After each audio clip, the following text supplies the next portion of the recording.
All right, good morning, everybody. I'm John O'Loughlin, and welcome to McDuff Lives. It's Friday morning. It's about 11 a.m.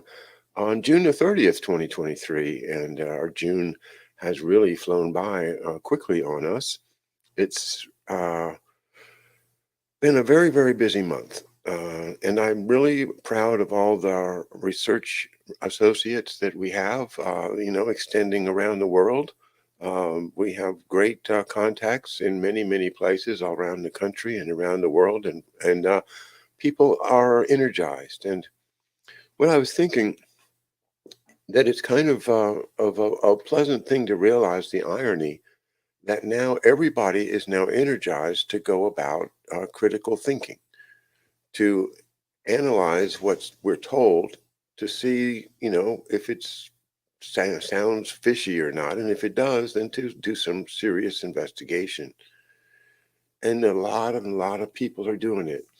And the thing is, they've been trying to train us not to do that, right? I mean, to me, the essence of the so-called education system nowadays is to train workers that don't think. And that's a famous quote from John D. Rockefeller, the first, that we do not need a nation of thinkers, we need a nation of workers. And the education system has now been fashioned in order to provide the industry with a nation of people that don't consider things from a critical point of view. And that deprives us of the value of their minds, of the thinking that they could be doing. Instead, they are forced to obey a a flow chart that says, here you go to this school, and then you get into this school, and then you have to pick a specialty, and then you specialize in the specialty, and then you become an expert in one little thing, and you become somebody that perhaps is really good at doing something very, very particular, and it might save the world. On the other hand, it might just be another nail in our coffins because you're not seeing the big picture. You're just doing what you were trained to do, and you figure everything else is, quote, above my pay grade, unquote. And that relieves you of responsibility of critical thinking, which they want. They want you to kick back and think, I don't have to worry about this, the doctors are going to be figuring it out. The politicians, they'll figure it out. Or, you know, uh, well, what about, we got a system of checks and balances, right? So, the government will correct itself. No, you have to actually get into the issues in order to be a citizen. And filling, without people fulfilling their duty of citizenship, we lose our claim to being free. So I'll say hello to Ezra Goddard. Hello, Ezra. And A. Baker. Hello, guys. And over at the Rumble chat, we have Rob TK. Cheers back to you, Rob. And thanks for being with me. I've been, trying to be strict about only doing one show a day. Ever since this past fall, when I started having a little bit of trouble with my voice, and so I have made one exception today, and the reason is because of Professor Hamamoto will be on tonight, and just to accommodate everybody during our scheduling for June, we ended up with him on a Friday night instead of a Thursday night. Well, I'm looking forward to that very much, but I also found myself looking forward to doing our usual 11 a.m. chat. So here we are doing a double header today at McDuff Lives, and glad to do it. Thanks for being with me. And if you're watching the show on a replay, thanks for being part of the community in that way as well. All right, I'm going to have a sip of coffee, and we can start talking about the issues.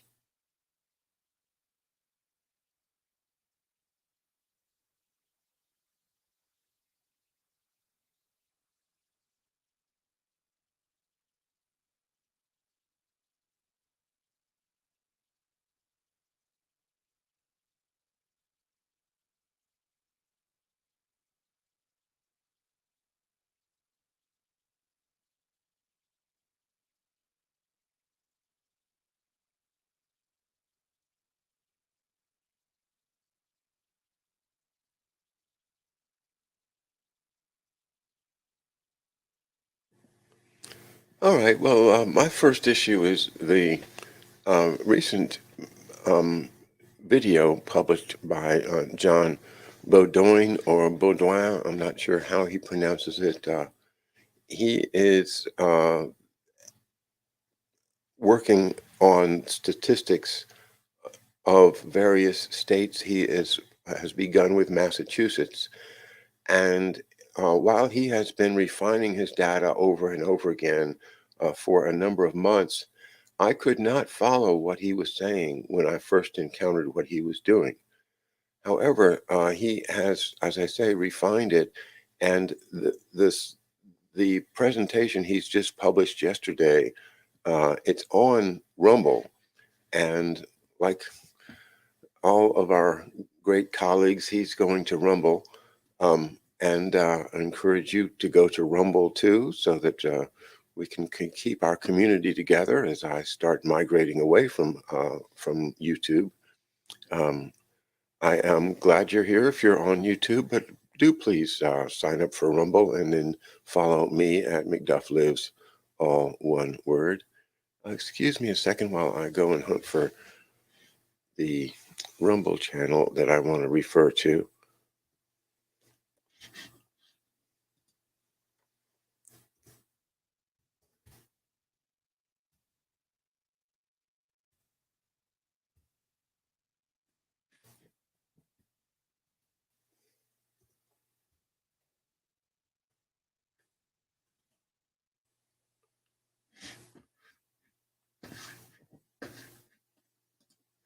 Oh, I'm sorry, I'm not finding it right away. I'll find him on Twitter.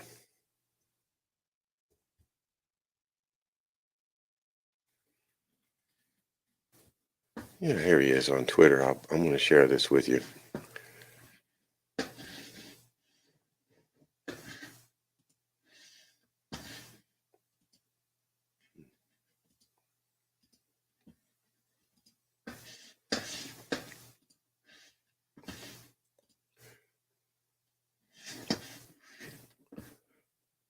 All right, you know what? I'm going to play just a little bit of this because I think it's so important.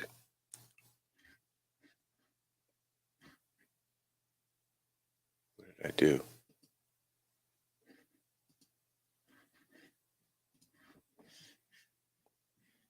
Creating have unintended consequences, resulting in net negatives. Like, hello, everybody, let's go.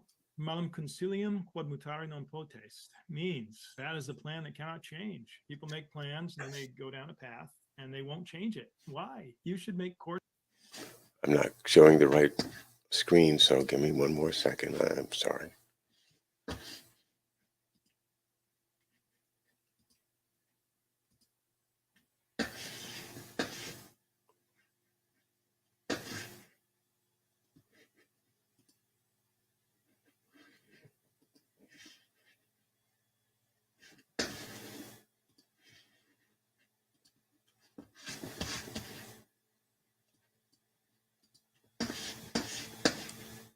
Hello, everybody, let's go. All right. Malum concilium quod mutare non potest means that is a plan that cannot change. People make plans and then they go down a path and they won't change it. Why? You should make course corrections always, because along your path you find obstacles, and instead of walking into them, if they're hazards, go around them, change your direction.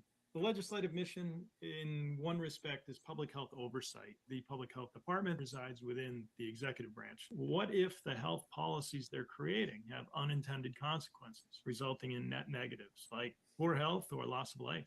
The objective: balance individual liberties against the public interest, and then implement those policies. What are some issues that we now deal with? One is that COVID as a pandemic lasted only 9 weeks. This is a 9-week first wave of COVID in Massachusetts. And everything else is in the noise of 2015 through 2019, with a little bit at the end of the year. So emergency orders, people might say, well, this wave dropped because of emergency orders. Actually, on the front side of the wave is where a change in slope occurs. And a change in slope is the inflection point as to something that would happen to cause it to slow down stop, and then reverse direction. On the backside is when the orders were enacted. The mask orders were halfway down this backside. The other orders, the social distance and things like that, they occurred pretty far down the backside. They had nothing to do with this already going down slope. The pandemic was 9 weeks in Massachusetts, and then there was a seasonal virus at the end of the year. And here it is.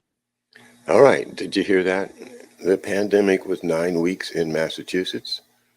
Wow. And he's got a graph there to show it. And believe me, he's been doing these statistical analyses for months and months and months. And he knows what he's talking about. So I really encourage you to watch this in its entirety. Again, it is on Rumble. And let's see if I can give you a reference.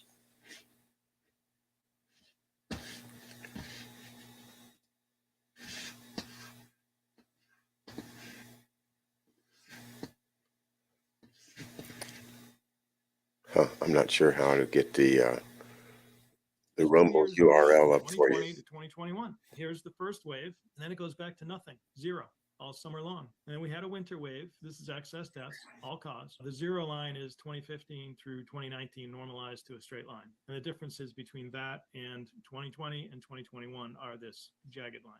After the winter wave, it appears to go to zero. But then at the end of the year, unseasonably, you have this rise. This rise accounts for 10 to 20 deaths every day for half a year. That's more than 2,000 deaths.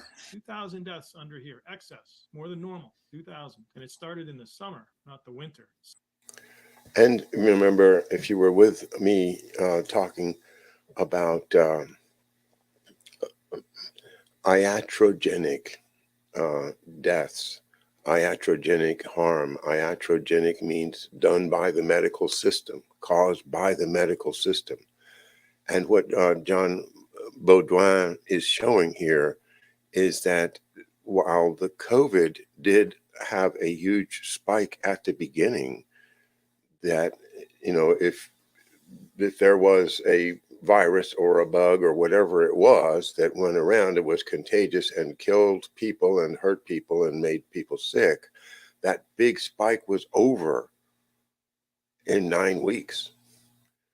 Now, after that, he goes through an analysis forward, and it's very, very interesting. The show's only, 18 minutes long.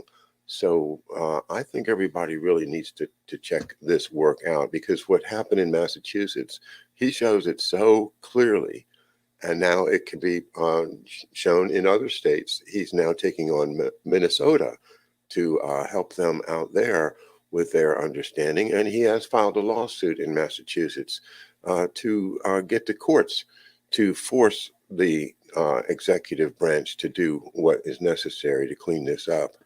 And so bravo to you, John Baudouin.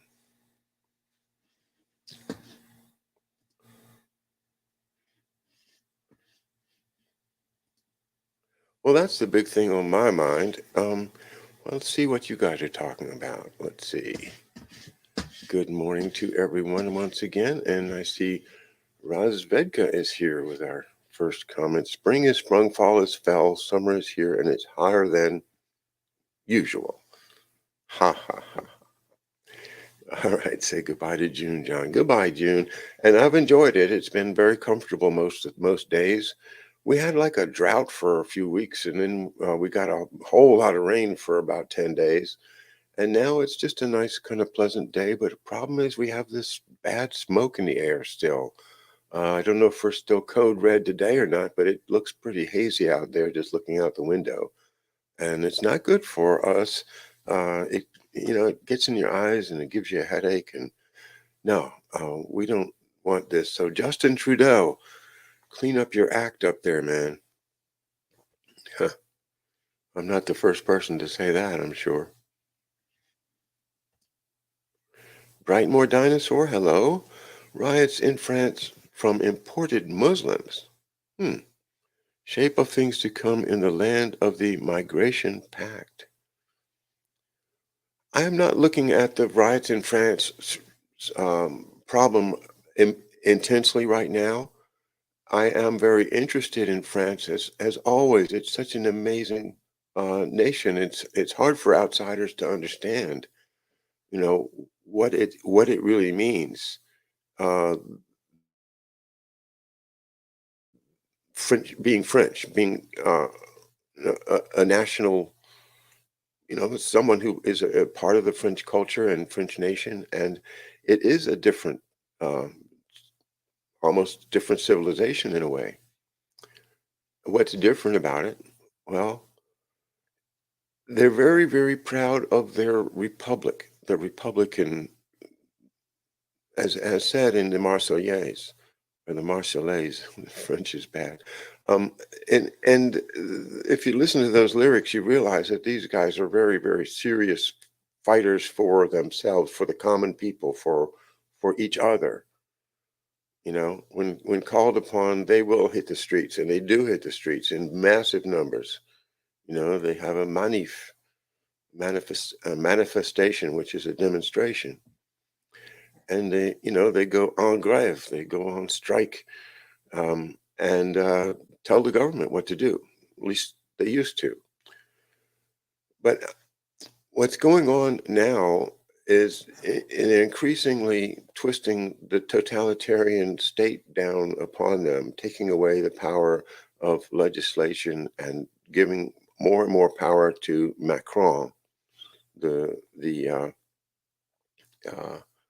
the president. I think that's what they call him over there, the president of France, and his refusal to talk about things like okay, we've done it in this country, raising the pension age, raising the age for Social Security, and the government was able to get away with it. Why? Because somehow the powers involved, the unions, the teachers, the everybody kind of just said, okay, well, you got to do what you got to do. But in France, the government is not talking to the people, not giving them a voice and just dictating what's going to happen. And this is what I understand to be the real problem that's behind the riots, at least from the point of view of Sean Ross, who I love to watch over at his channel Jure. He's a native French speaker, very in tune with what's going on there. And yeah, bringing in the Muslims is part of the huge tragedy of this time where they want us all to be amalgamated into one great slave culture or a bunch of serfs. And so, they want us all to mix together and lose our identity or lose our freedom by losing our history. You lose your past and you lose your future. You don't know who you are. You don't know who your parents were. You don't know where you came from. This is what they do to slaves. They just disorient them, take them away, and the only life that they would know is with the master, with the new master. Is that what's going on here? Are people being shifted around in order to tear them away from their roots, make them dependent upon some new power that really has complete power over them because they don't have any depth or roots in the culture? So it's bad for everybody. This war and famine that causes migration, poverty that causes people to take horrific risks and die, drowning in the high seas. Wouldn't that be awful? Wouldn't it be awful to be out on a boat with your family and see one of your children? Um, and this horrific economy puts people through that. And so, I don't agree that the riots are attributable to imported people. I think the riots are attributable to the fact that the government is no longer responsive to the people, to any of the people, French or otherwise. And France has a long history of accepting people from other cultures into France. It's not a tradition of racism like some countries. Okay, that's my opinion. I could be wrong. It's just my opinion.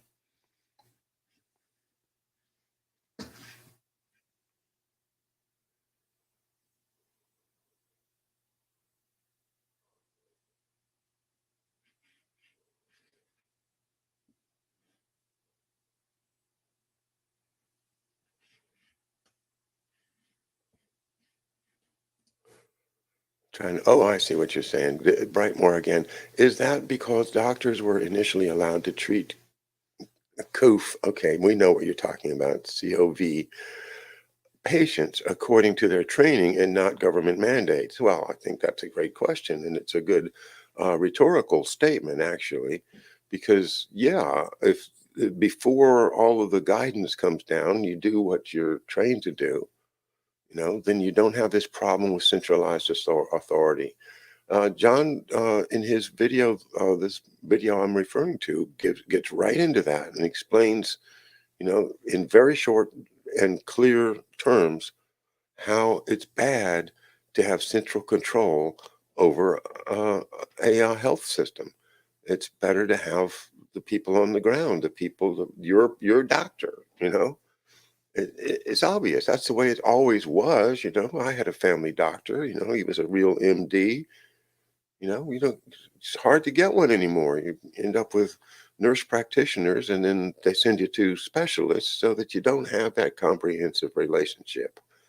At least they don't want you to have it with somebody who really is trained as a medical doctor. Not that the nurses don't do a great job. I'm not saying that. But it's not the way it used to be by far. Hello, Laura Willingham. Good morning. And very nice to have you here. Brightmore Dinosaur France informs Ireland. Well, they haven't been very successful. Poor Ireland. Been following a new person on Twitter, goes by the name of Crypto Palantir. He's Irish and he's mad, and he's really trying to awaken people to the loss of free speech in Ireland. They're passing these laws about, you can't say this, call it hate speech, and you can get years in jail for speech, in Ireland, for Christ's sake. It's horrible. It's unbelievable. No, I think, France is having a hard time controlling France right now. And, I don't know about this Sean Van Voxt, if you know what I mean. I don't think she's going to show up this year.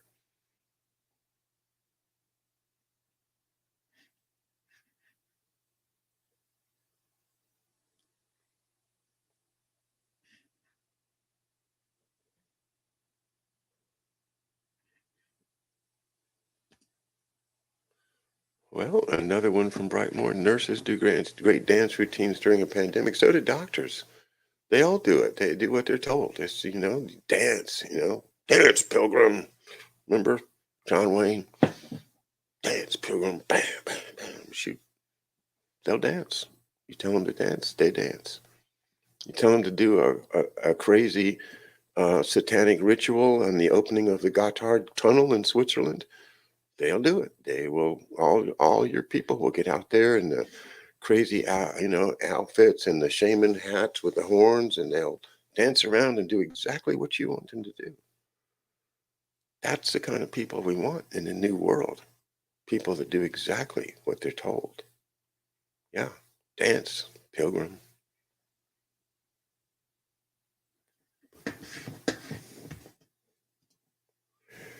All right, I am now switching over to the Rumble chat to say hi, guys, over there. And I wish I could share your comments. Maybe I can. I think there's a way I can do this. Pop out the chat. And then let's see. Ooh, this is actually going to work.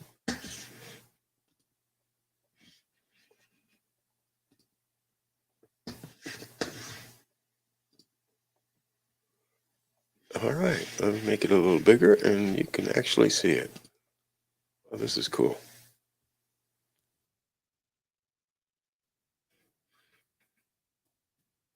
All right, yay! Technical advance at my age. is something to be applauded. Okay, now, thank you, Brightmore. And oh, no, no, come back, come back. See, once you start celebrating, the next thing you're going to do, the pride comes before the fall. All right, now.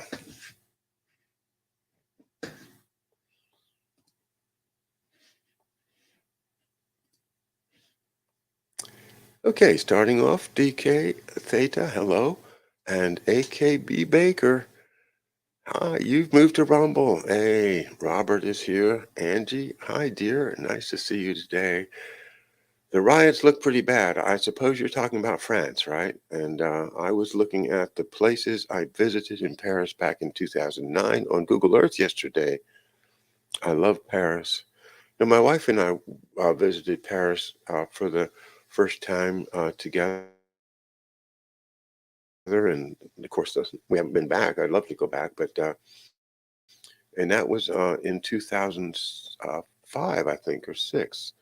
And we were there for Christmas, and it was just one of those perfect ones. You go to Montmartre and you go into the little cafe, and there's a pianist there, and the red checkerboard tablecloths, and and the waiter comes up, and you go over and you tip the pianist. You say, play, uh, um, you know, this the da da da da da da da da da da da da da La Vie en Rose.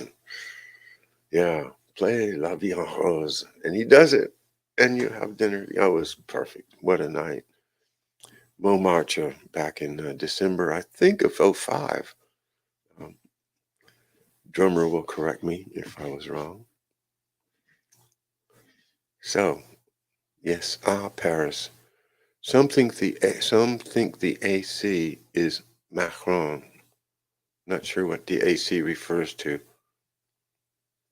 Uh, Rob says, there is zero fires in Ontario and other provinces that I can see. Smoke you see is caused by chemtrailing poisonous chemicals that look like smoke, just my opinion. Well, that's a pretty serious charge, Rob. And we get to say these things, but uh, it's hard to show, hard to prove it. I love the idea. I think, gosh, this is really weird. It hasn't happened in years and years and years, and I don't think there's ever been a time when we've had Canadian fires causing smoke down here in southern Maryland, and now we've had two batches of it. And yeah, there's a lot of suspicious stuff about it. So I'm not saying you're wrong. I'm just saying, yeah. Uh, and somebody else pick up pick up that one and figure it out, because there's so much work to do. Rob says Sean Ross has retired, John. It was a sad video to watch when he said he was passing the torch to new creators. Well, he's got so much work up there, and I think that I saw one of his probably that he made in April. It's the most recent one I've seen, and I didn't know he was retiring, but I could tell that he was starting to really feel, the weight of his years on the road, and uh, he's it's very difficult for him as he ages, you know, to be on the road, but he doesn't have the ability to just go rent a place or anything, because he doesn't have papers. He doesn't have an identity, because that was taken away from him by by the Swiss government where he lived, and who imprisoned him for a couple of years. So we can celebrate the work that he's done. He's hundreds of fantastic videos, and but I will check that out and see if I can find the one you're talking about. And sorry to hear, but at the same time, we haven't really celebrated his work that much yet, and so there's a lot of discoveries to be made among his hundreds of videos over at Jure. That's spelled Iureh.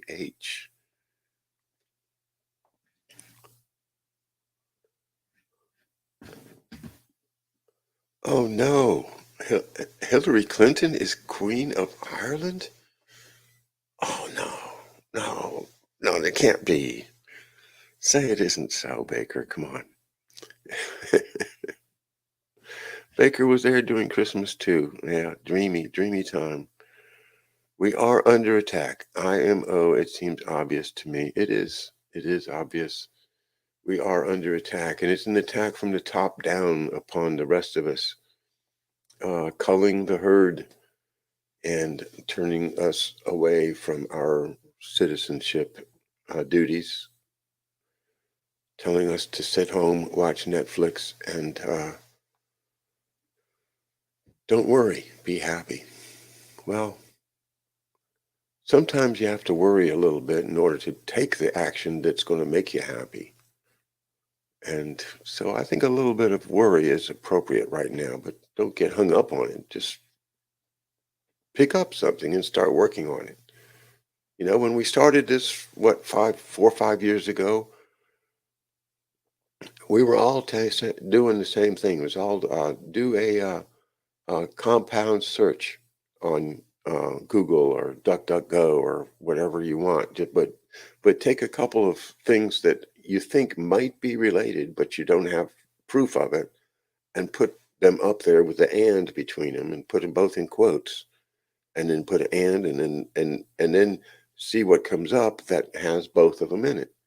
And it's remarkable how much progress you can make by doing that. So if you say, I wonder if, Dr. Fauci ever talked to uh, Robert F. Kennedy when he was alive, not Bobby, but the senior. And you just put the two names in quotes and then the and between them, and see, maybe they met at some conference and talked about something, and what was the topic of the conference, and so does this prove anything that you needed to show? And you can put in terms too, like um, COVID, and some politician, you want to know what he says on COVID. Well, that's just an example, but to get involved and to spend time following your leads, and then apply those thinking skills that they don't want us to use, so that we can come together and find a way to display an accurate view of the reality that we have to address, again, as informed citizens.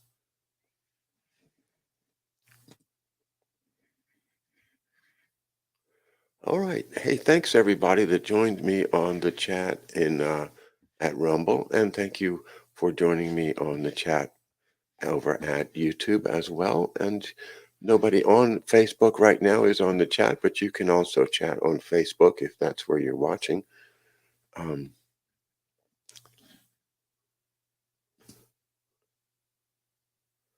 Laura says she's trying to walk a very enthusiastic doggy right now. So if buttons get hit, just okay, Laura, we know what that's all about. We have two very enthusiastic dogs that absolutely love to go out for a walk.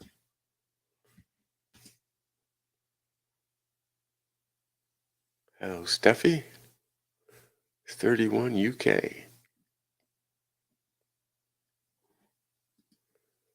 Steffi says, Brightmore, I went to many hospitals to check them out during the pandemic. They were pretty empty, other than those dancing routines showed us that the pandemic was more scamdemic. Yeah, a number of people were doing the same thing here in the States, going to the hospitals, especially Bill Taylor, our guest, is going to be back in about 2 weeks. Bill Taylor will be back. He's our New Jersey correspondent, and he was out there looking at those hospitals and saying they were empty. The waiting rooms were almost empty, the emergency rooms. And yet the media was showing us pictures that were taken from some place like China, or hospitals that were having, in other words, they really did run a scam on us. And I think that word is exactly right, a scam. My opinion. That's my opinion. Could be wrong.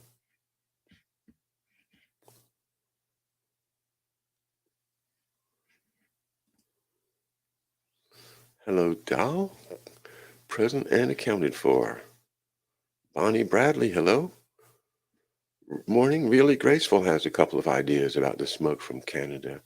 I saw that. I don't follow really Graceful. I know thousands and thousands of people do, and it's not because I don't want to. I just don't. I don't have time.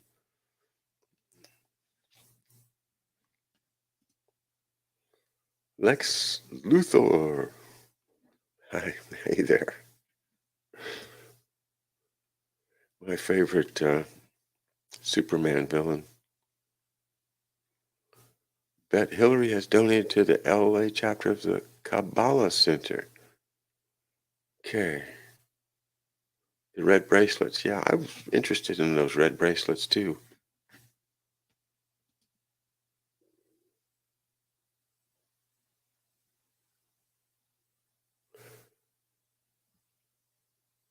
Doll says the convid was an alchemical working. Vax is a, well, I'm not going to say that orally because I know what you're saying.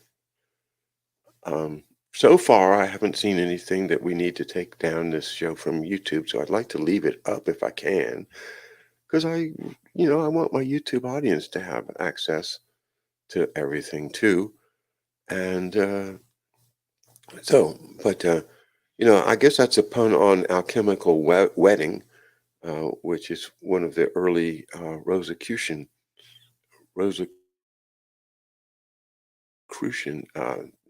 events. Well,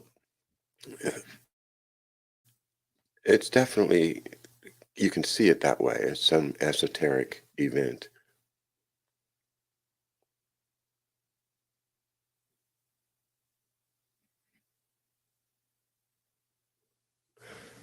Oh, Luther. I'm sorry, Lex. No, you are not, nothing to do with Superman. Luther, not Luthor. Okay, apologies.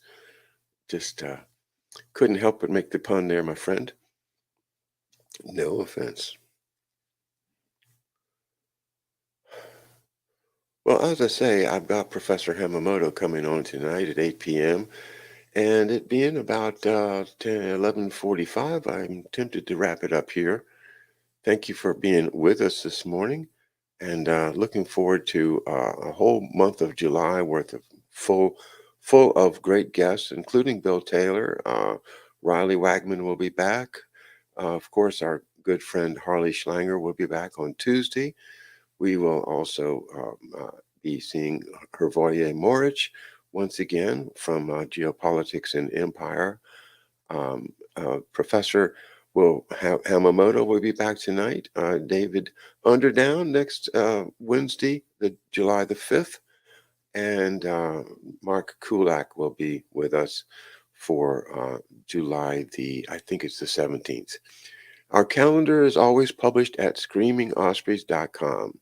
If you want to check whether we have a show at 11 or 8 p.m., or perhaps both as we do today, all you need to do is go to screamingospreys.com and scroll down to the calendar, and you'll see what's going on. And you'll also find a Patreon button there if you want to support our work. I do really appreciate it.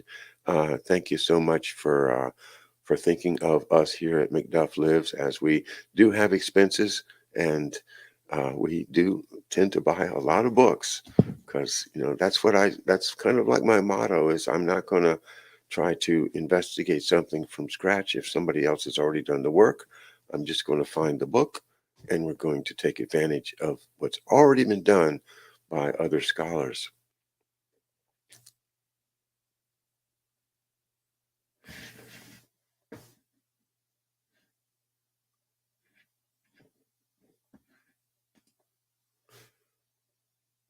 Working is like professional wrestling, which Gollum purpose is disconnect from reality to feel the thrill of victory and the agony of defeat. Okay, All right. Professional wrestling. Yeah. That's that's our topic for some other day, not today. All right. And hey, Captain Whippersnappers, haven't seen you in a while. And thank you very much for checking in. Complete 3. Okay. All right. But we're not giving medical advice here on McDuff Lives. We don't do that. No, we don't do it. Wonder what Riley thinks of missing general survival. Well, we don't know if they're missing or not, do we, Brightmore? I mean, unless you've been on the phone with somebody, I don't think they're missing. Yep, just check out the calendar. Thank you, Bonnie Bradley. And Vic Morrow is here. And like Tea Party applications for 990s, which are tax documents, right? For deep, we're deep 6. The Criminal Executive IRESS Gov knuckle draggers look the other way for the obvious RICO statute violations on Potato and Son. Okay. All right. I think I can understand what you're saying. And yeah, no, we want to talk about RICO violations. And it's just it's like if they let one of them win, they're going to have to let us all win because there's so much RICO violations going on. They don't let you have standing, or they'll find some other way. But yeah, I'm with you. I think obvious RICO violations are quite there. And so, just to clarify, Dahl says working. If enough golems believe the lie, they will manifest it as truth. Okay, so you're saying golems are people that don't have critical thinking skills, or perhaps don't have any personality at all, or perhaps just never encountered the idea of making a moral choice. So they're just like these beings that don't really have a soul. Yeah.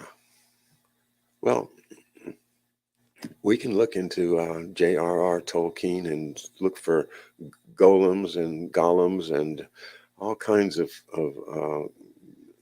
creatures that have been used to express philosophical ideas.